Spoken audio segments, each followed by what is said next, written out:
Jadi kedatangan kami hari ini adalah untuk memberi keterangan ya, klien kami juga ya, Dr. Andreas Tongkir di Medan, tetapi hari ini beliau sebagai saksi terhadap laporan polisi klien kami Dr. Mufid ya, itu dengan laporan polisi dengan persangkaan pasal 27A seperti itu.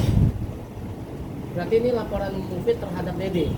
Iya, laporan Dr. Mufid terhadap akun Dede. Oh, akun Dede. Akun Dede ya, tetapi itu setelah kita ketahui dari hasil proses penyidikan di Polrestabes Medan, akun dokter detektif itu dikuasai dan dimiliki oleh inisial S. Seperti itu. Berapa pertanyaan tadi, Bang? Tadi pertanyaannya sekitar 14, hanya seputaran persoalan apakah klien kami mengenal ya inisial S, kemudian si pelapor dan kemudian saksi yang lain, dan terhadap peristiwa yang dilaporkan oleh klien kami Dr. Mufid seperti itu.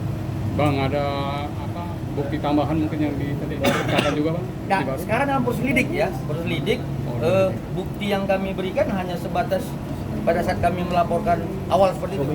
Ya, ada screenshot, capture gambar dan keterangan saksi seperti itu. Dr. Andreas sendiri dalam kasus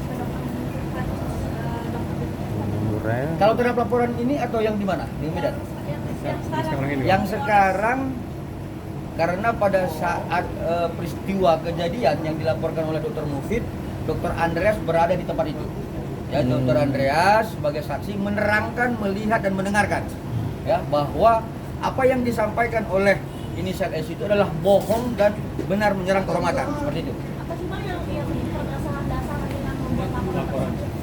Sebenarnya ada satu perbuatan kembali ya tentang persangkaan pasal 27A menyerang kehormatan klien kami Dr. Mufid, mengarah kepada perkataan bahwa inilah suami istri yang menipu seperti itu. Dia tidak tahu maksudnya apa, seperti apa dia tidak tahu. Bang, berarti sampai saat ini udah berapa saksi, Bang, yang diperiksa, Bang? Sampai saat ini sudah ada 2 saksi. Bang, ini kan yang terkait masalah DRG. Untuk Dr. Andreas sendiri yang di Medan udah sampai di mana Bang kasusnya, Bang? Iya, ini kurang aja. Itu lagi. Oke, jadi sebenarnya ini kan aneh ya. Kalau saya katakan ini aneh gitu. Klien kami sudah melaporkan sejak Oktober 2024 ya.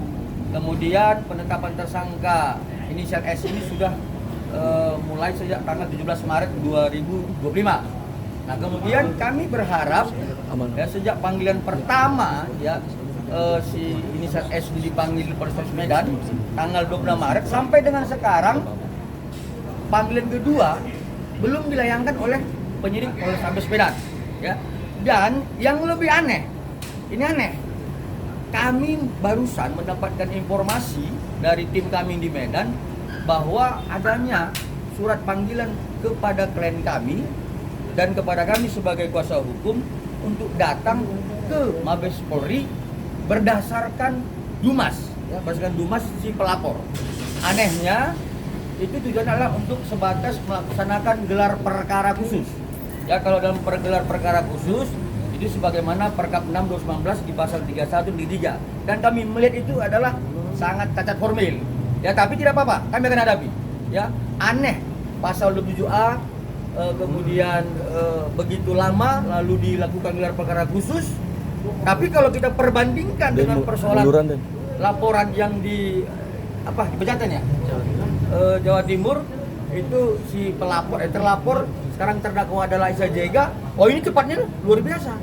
Bahkan yang kami dengar ya persangkaan 27A tapi tuntutan 5 tahun. Ini kan aneh ini. Ya, ini aneh.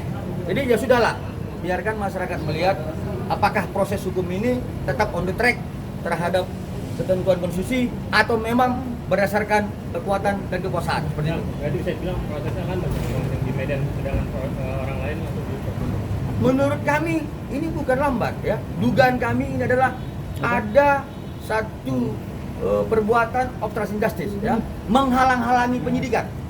Ya, menurut kami seperti itu. Ya, dengan kekuasaan, dengan apalah seperti itu. Jadi dugaan kami ada menghalang-halangi penyidikan oleh pihak penyidik Polrestabes Medan maupun pihak lain seperti itu. Oke Bang, dengan lambatnya proses yang di Medan ini, untuk dokter Andreas sendiri menghambat gak sih pada akhirnya untuk beberapa hal ya, untuk kayak pekerjaan atau apapun gitu? Sebenarnya kalau klien kami nggak ada masalah ya, tetapi ini kan sepertinya pihak penyidik ini melakukan pembiaran, ya, kerusuhan yang berlarut-larut seperti itu. Ya. Jadi kalau kami katakan efeknya kepada Dr. Andreas klien kami tidak begitu besar ya, tetapi sangat besar bagi masyarakat keseluruhan.